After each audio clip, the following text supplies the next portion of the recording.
Identitas buku resensi 1 dan resensi 2. Di resensi 1 ada judul novel Milea Suara dari Dylan, penulis Pidi Baik, tebal 357 halaman. Untuk resensi 2, judul buku Milea Suara dari Dylan, penulis Pidi Baik, penerbit Pastel Books, tahun terbit 2016, cetakan kedua Dzulhijjah 1437H, September 12, didistribusikan oleh Mizan Media Utama atau disingkat MMU, tebal 360 halaman, ISBN 97802085156. Komentar saya tentang resensi 1 dan resensi 2.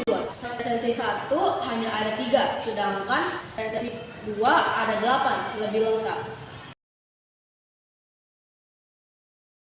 Hipnosis untuk resensi 1 dan resensi 2. Hipnosis untuk resensi 1. Dylan bagian 3 ini merupakan salah satu novel trilogi Dylan. Bagian ini menceritakan sosok Milea di mata Dylan. Antara Dylan dan Milea terjadi kesalahpahaman yang tidak sadari mereka yang justru membuat mereka semakin jauh.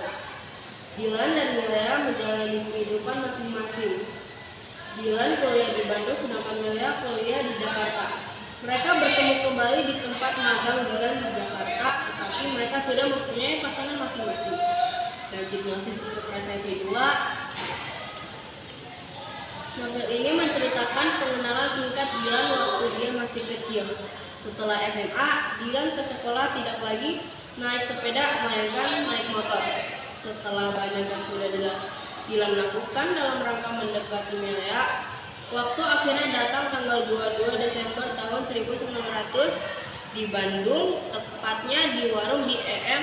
Dylan resmi berpacaran dengan Milea Adhan Hussein. Sampai suatu hari ketika Dylan putus dengan Milea, itu semua terjadi karena sebuah kesalahpahaman antara Dylan dengan Milea.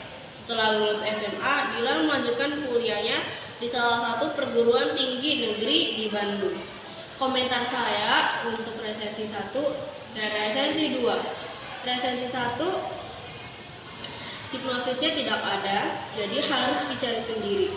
Sedangkan resensi 2 sudah ada hipnosisnya. Kelebihan untuk resensi 1 dan resensi 2. Kelebihan untuk resensi 1 yaitu menggambarkan kehidupan remaja dengan baik pada tahun 1990-an. Cerita ringan dan mudah dicerna, mengandung unsur-unsur romantis seperti puisi romantis dan gombalan dari Dylan. Kelebihan buku untuk resensi 2. Covernya bagus dan sangat cocok. Bahasa yang digunakan mudah dipahami dan tidak bertele-tele. Terdapat ilustrasi gambar yang membuat novel ini menjadi lebih menarik. Bisa menjadi pelajaran untuk para pembaca bagaimana taktik menguasai wanita. Kelakuan Dylan yang konyol dan apa adanya membuat para pembaca menjadi lebih terhibur.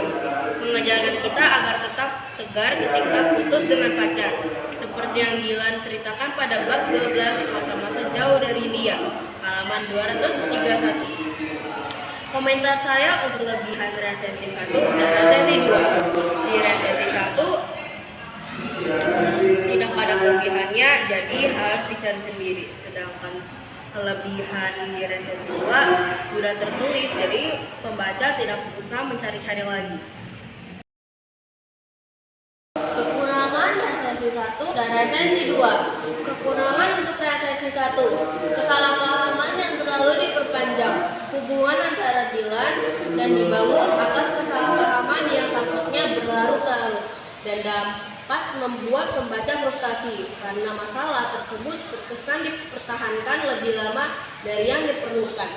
Dan kekurangan resensi 2. Bagi para pembaca yang belum membaca kedua novel sebelumnya, pasti akan merasa kurang puas. Karena di novel ini Dylan hanya menceritakan hal-hal yang perlu saja dan tidak mengulang cerita yang sudah diceritakan pada kedua novel sebelumnya. Pada bab 17, Antika Menrusia, Rabu, halaman 295, diceritakan bahwa zaman dulu batasan masa studi maksimal bisa sampai 14 tahun. Jadi, mahasiswa akan cukup banyak waktu untuk aktif di keorganisasian ujian. Padahal sebenarnya 14 semester atau 7 tahun. Komentar saya tentang kekurangan resensi 1 dan resensi 2. Kekurangan di dalam resensi 1 harus dicari sendiri karena tidak ada di dalam teks. Dan untuk kekurangan resensi 2 sudah tertulis, jadi pembaca tidak perlu mencari-cari lagi. Sekian dari saya, terima kasih.